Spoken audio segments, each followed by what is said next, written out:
Manlani Robredo, go ahead, ma'am. Ang sabi po kasi ni Senator Marcos, kung meron daw pong judgment ang court, susundin.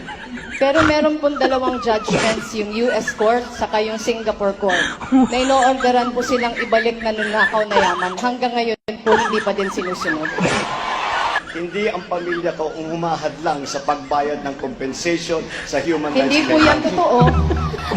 In fact, yung ating pong gobyerno, gustong-gusto nang mabayaran yung ating human rights victims.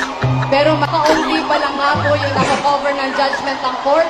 Ang dami pa po nilang natatagong yaman at nakikita po natin yan sa pagbuhay nila ngayon. Senator Bongbong is not being honest with you. Dalawang administrasyon, kay ERAP at kay GMA, kaya sila kumampi.